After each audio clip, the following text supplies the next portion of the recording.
ನನ್ನ ಹನುವು ಊದಿದ್ರಿಂದ. ಹನು ಅಂದ್ರೆ ದಾವಡೆ, ಅದು ಊದಿದ್ರಿಂದ ಅಂದಿನಿಂದ ನಾನು ಹನುಮಂತನಾದೆ.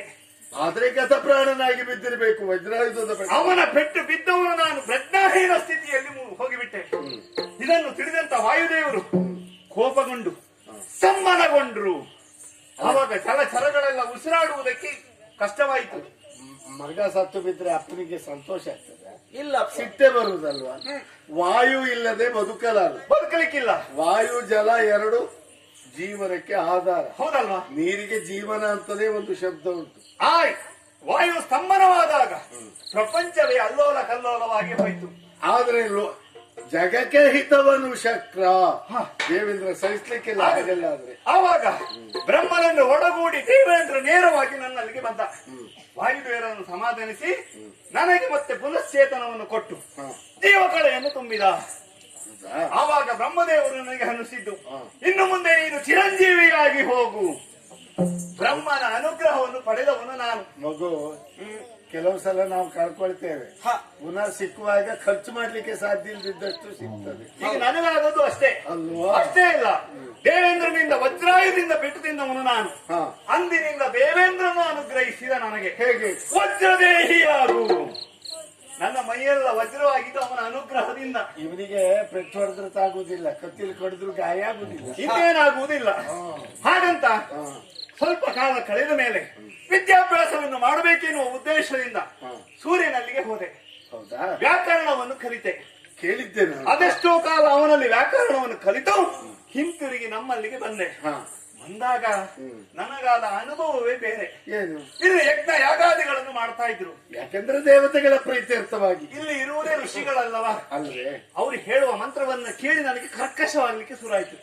ಮಂತ್ರ ನನಗೆ ಶ್ರುತಿ ದುಷ್ಟ ಅಂದ್ರೆ ಕಿವಿಗೆ ಹಿತವಾಗಿ ಆಗುವುದಿಲ್ಲ ಅಂತ ಅರ್ಥ. ಅವರ ಮಂತ್ರದಲ್ಲಿ ಏರಿಳಿತಗಳಿರಲಿಲ್ಲ, ವ್ಯಾಕರಣಬದ್ಧವಾಗಿರಲಿಲ್ಲ.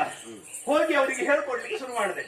ನೀವು ಮಾಡಿದ್ದೆಲ್ಲ ಸರಿ ಇಲ್ಲ, ಇದು ತಪ್ಪು, ಸರಿ ಮಾಡಿ ಅಂತ. ಕೋಪಗೊಂಡ್ರು ಮುನಿಗಳು. ಇಂದಿನಿಂದ ನಿನಗೆ ಮೌಢ್ಯತೆ ಬಂದು ಹೋಗ್ಲಿ. ತಮ್ಮ ಅಣ್ಣ, ಹೆಚ್ಚು ಕಲ್ತ್ರೆ ಹೀಗೆ ಆಗುದು. ಎಷ್ಟು ಬೇಕೋ ಅಷ್ಟೇ ಇದ್ರೆ ಮಾತ್ರ ಊರಿಗೆ ಒಳ್ಳೆ. ಅತಿ ಸರ್ವತ್ರ ವರ್ಜಯೇ ಅಂತ ಒಂದು ಮಾತು. ಅಷ್ಟು ಕಲಿತವನಿಗೆ ಮಾಡಿದ್ದೆಲ್ಲ ತಪ್ಪು ಅಂತ ಹೇಳದೇ ಇದ್ರೆ ಸರಿ ಆಗ್ತದ? ಕಲಿತವರಿಗೆ ಹೇಳದೆ ಉಪಾಯ ಇಲ್ಲ. ಹೇಳದೇ ಇದ್ರೆ ನಾವು ಕಲಿತದ್ದಕ್ಕೂ ಪ್ರಯೋಜನ ಇಲ್ಲ. ಆತ್ಮವಂಚನೆ ಮಾಡಿಕೊಂಡು ಹಾಗಾಗ್ತದೆ. ಹೋಗಿ ಹೇಳಿದ್ದಕ್ಕೆ ನನಗೆ ಕೊಟ್ರು ಶಾಪ ಕೊಟ್ರು. ಹೋಗಿ ನನ್ನ ತಾಯಿಯಲ್ಲಿ ಬೇಡಿಕೊಂಡೆ. ಬೇರೆ ದಾರಿ ಉಂಟು? ಏನು ಮಾಡುವುದಮ್ಮ, ನನ್ನ ಪರಿಸ್ಥಿತಿ ಹೀಗಾಯ್ತು.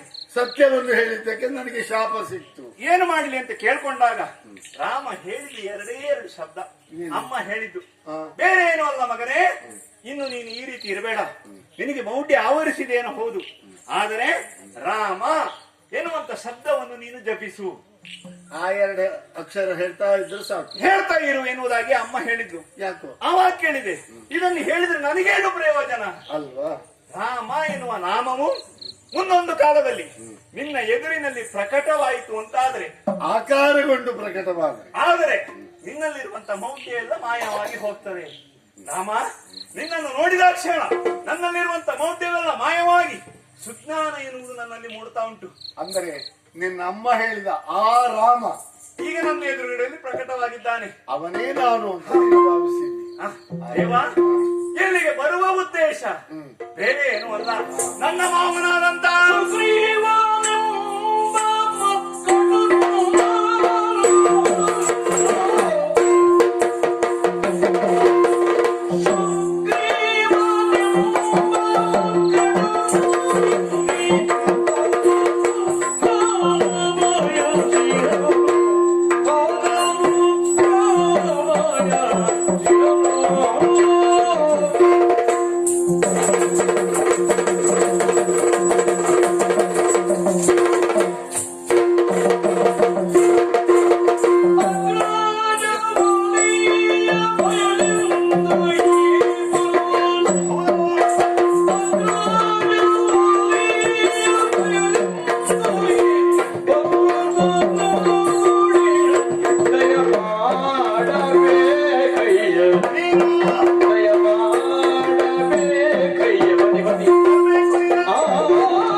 ಬೇರೇನೂ ಅಲ್ಲ, ಕಾಣುತ್ತಿದೆಯಲ್ಲವೋ ಅಲ್ಲಿ? ಹೌದು, ಅದೇ ಋಷಶೃಂಗ ಪರ್ವತ. ಋಷಮುಖ ಅದರಲ್ಲಿರುವುದು ನನ್ನ ಮಾವ.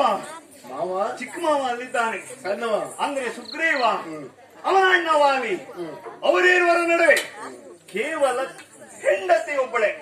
ನನ್ನ ಮಾವನ ಚಿಕ್ಕ ಹೆಂಡತಿಯನ್ನು ದೊಡ್ಡ ಮಾವ ಕರೆದುಕೊಂಡು ಹೋಗಿದ್ದಾನೆ ಅನ್ನುವುದು ಒಂದೇ ಒಂದು ದ್ವೇಷ ಅಷ್ಟೇ. ಅದನ್ನು ವಿರೋಧಿಸಿ ನನ್ನ ದೊಡ್ಡ ಮಾವ ನನ್ನ ಸಣ್ಣ ಮಾವನನ್ನು ಹೆದರಿಸಿ ಇಲ್ಲಿಗೆ ಕಳಿಸಿದ್ದಾನೆ. ಅವನೆದುರುಗಡೆ ನಿಲ್ಲಕ್ಕೆ ಅವನಿಗೆ ಆಗದೆ ಈ ಋಷ್ಯಮುಖ ಪರ್ವತದಲ್ಲಿ ಇದ್ದಾನೆ. ರಾಮ, ನೀನು ಅಲ್ಲಿವರೆಗಾಗಿ ಬರಬೇಕು. ನನ್ನ ಮಾವನ ಆತಿಥ್ಯವನ್ನು ಸ್ವೀಕರಿಸಬೇಕು. ಅವನಿಗೊಂದಂತ ಕಷ್ಟವನ್ನು ನೀನು ದೂರೀಕರಿಸಬೇಕು ರಾಮ. ಅಯ್ಯ, ಆಕ್ಷೇಪಕ್ಕೆ ವಿಷಯ ಅಲ್ಲ. ನನಗೂ ಅವನನ್ನು ನೋಡ್ಬೇಕು ಅಂತಿತ್ತು. ಆದ್ರೆ ಆ ಬೆಟ್ಟ ನೋಡಿದ್ರು ತಮ್ಮ ಅಣ್ಣ. ಈಗಾಗಲೇ ಕೆಲವು ದಿವಸದಿಂದ ಸಮಯಕ್ಕೆ ಸರಿಯಾಗಿ ಅನ್ನಪಾನೀಯಗಳಿಲ್ಲದೆ ನಾವು ಬಹಳಷ್ಟು ಬಳಲಿದ್ದೇವೆ. ಹೌದಣ್ಣ. ಈ ಗುಡ್ಡ ಹತ್ಲಿ ಕೂಡಿತ ನಮ್ಗೆ. ಈ ಗುಡ್ಡ ಹತ್ತುವ ಬಗ್ಗೆ ನೀನು ಯೋಚಿಸುವಂತ ಅಗತ್ಯ ಇಲ್ಲ. ನನ್ನ ತೋಳು ಭುಜವನ್ನು ಏರಿ ನೇರವಾಗಿ ಕರ್ಕೊಂಡು ಹೋಗ್ತೇನೆ. ಹೋಗೋಣ.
ತಿಳಿದುಕೊಂಡು ಅಂತ ನಿನ್ನನ್ನು ನಾನು ಕಳಿಸಿದವನು, ಉದ್ದೇಶದಿಂದ ಹೋದವನು ನಾನು.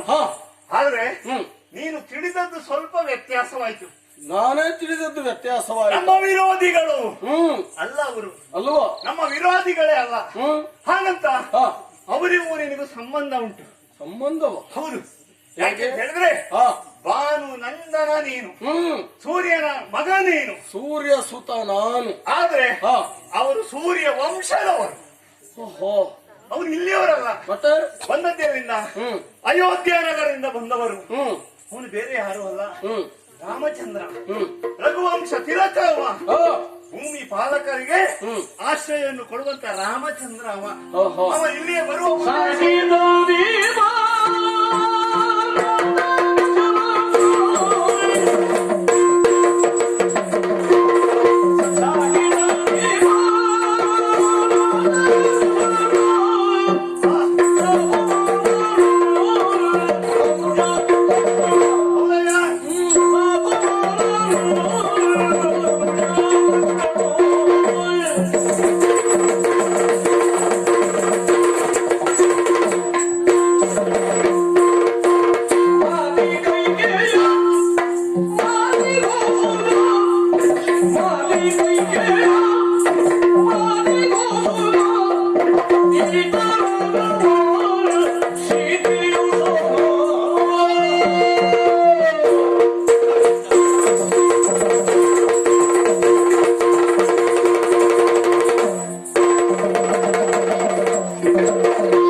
ಓ ಮಾವ, ಹನುಮಂತ ಅವರು ಯಾರು?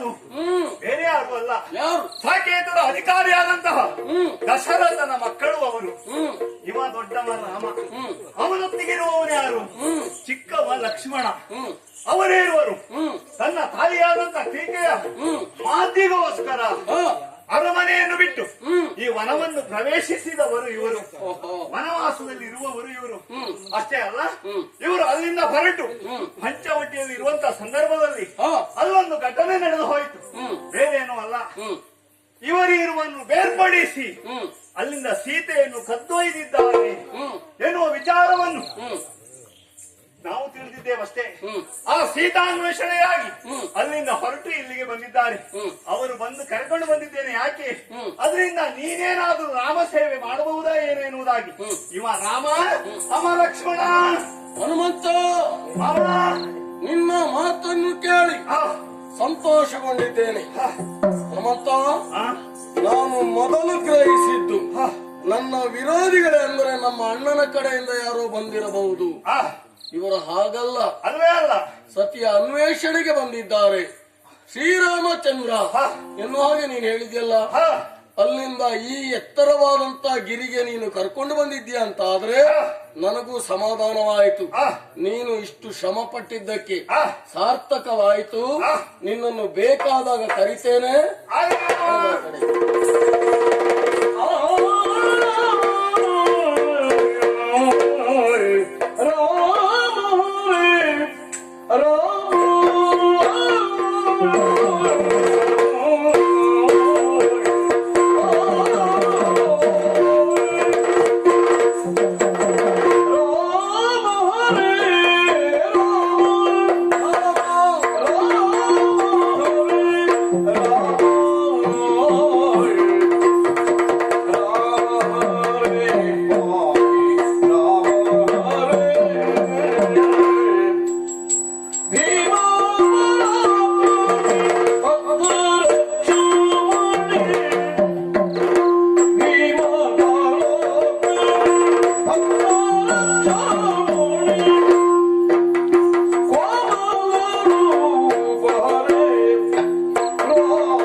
ಕುರಿತಾಗಿ ಹನುಮಂತ ನನಗೆ ತಿಳಿಸಿದ. ನೀನು ನಮ್ಮ ಈ ಗಿರಿಗೆ ಬಂದಾಗ ನಿಂತು ದಣಿಯುವುದಲ್ಲ, ಬರಬೇಕು ಬರಬೇಕು, ಕುಳಿತುಕೊಳ್ಬೇಕು. ಅಮ್ಮ ಅಣ್ಣ, ಅವನ ಆಶಾಭಂಗ ಮಾಡಬಾರದು. ರಾಮ, ನಿನ್ನನ್ನು ನೋಡಿದ ನಾನು ಧನ್ಯನಾದೆ. ಹನುಮಂತ ಹೇಳಿದ, ಇನ್ನು ನಾನದನ್ನು ಹೇಳುವುದು ಸರಿಯಾಗುವುದಿಲ್ಲ. ಏಕೆಂದ್ರೆ ಸೀತಾ ಮಾತೆ ಅವಳ ಅನ್ವೇಷಣೆಗಾಗಿ ಬಂದಿದ್ದು ಅಂತ ಅವನೇ ಹೇಳಿ ಆಯ್ತು. ಇನ್ನು ನಾನದನ್ನು ಹೇಳುವುದಿಲ್ಲ. ಆದ್ದರಿಂದ ರಾಮ, ನಾವು ಯಾವ ವಂಶಜರು? ಸೂರ್ಯ ವಂಶಜರು.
ವಂಶಸ್ಥರು ಎನ್ನುವಾಗ ಗೌರವ ತನ್ನಲ್ಲಿ ಮೂಡುತ್ತಾ ಉಂಟು.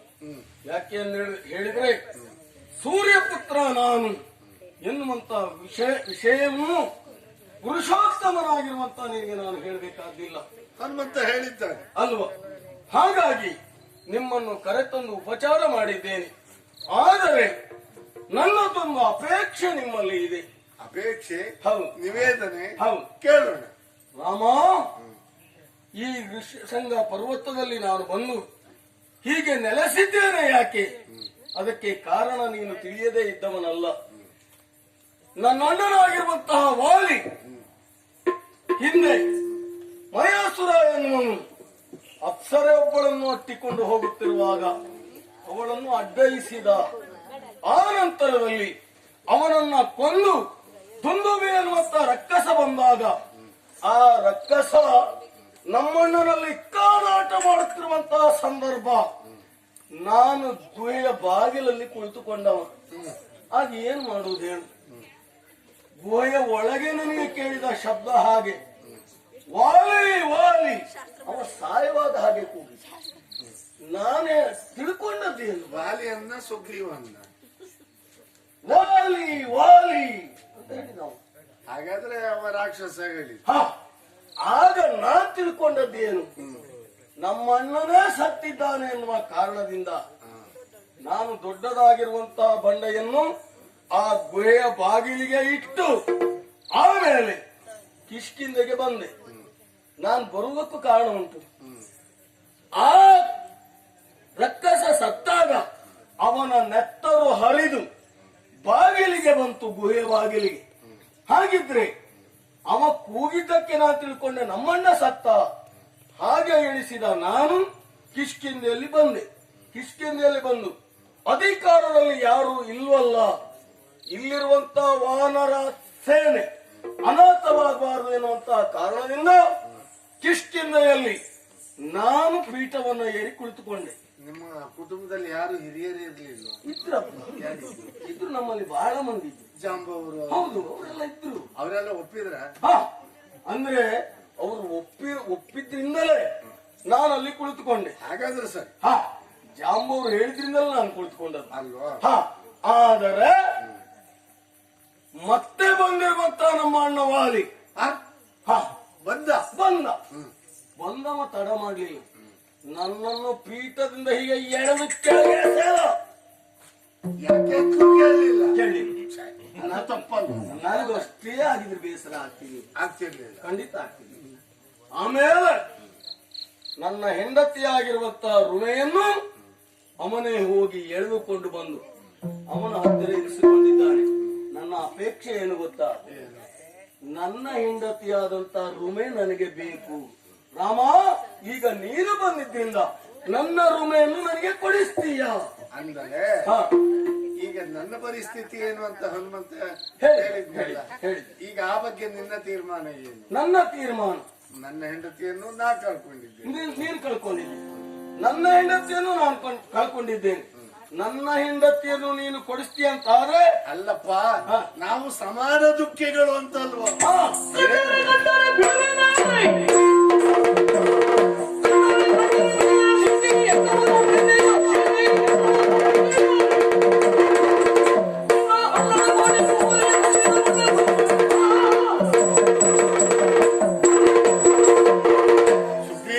ಸಮಾನ ದುಃಖಿಗಳು ನಾವು. ಆಗುವುದಿಲ್ಲ.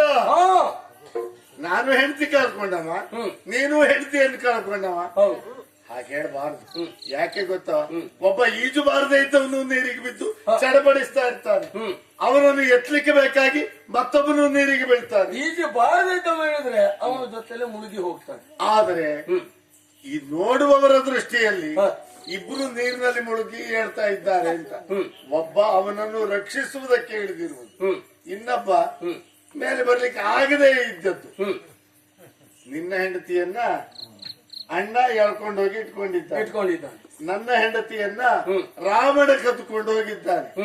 ಅಯ್ಯ, ಕಣ್ಣಾರ ಕಂಡರೆ ಬಿಡುವೇನೆ ಸೀತೆಯ.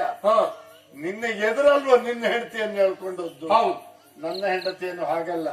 ನಾವಿಬ್ಬರು ಇಲ್ಲದೆ ಇದ್ದಾಗ ವೇಷ ಮಾಡಿ ಮೋಸ ಮಾಡಿ ಕದ್ದುಕೊಂಡು ಹೋದ್ದು ಕಣ್ಣಾರೆ ಕಂಡರೆ ಬಿಡುವೆನೆ ಸೀತೆಯ ಎನ್ನ ಮನೋಪ್ರೀತೆಯ. ನಿನಗೆ ಅನ್ಯಾಯ ಆಗಿದೆ ಅಲ್ವಾ? ಅದನ್ನ ನಾನು ಒಪ್ತೇನೆ. ನಿನ್ನ ಅಣ್ಣನ ಪಾಡೇನು ಮಣ್ಣಗೋಡಿಸಿದೆ. ಹೌದಾ ರಾಮಚಂದ್ರ?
ನನ್ನ ಅಣ್ಣನಾಗಿರುವಂತಹ ವಾಲಿ ಅಪರಾಧ ಮಾಡಿದ್ದಾನೆ ಎನ್ನುವುದು ನೀನಾಡುವ ಮಾತಿನಿಂದಲೇ ನನಗೆ ಸ್ಪಷ್ಟವಾಗಿದೆ.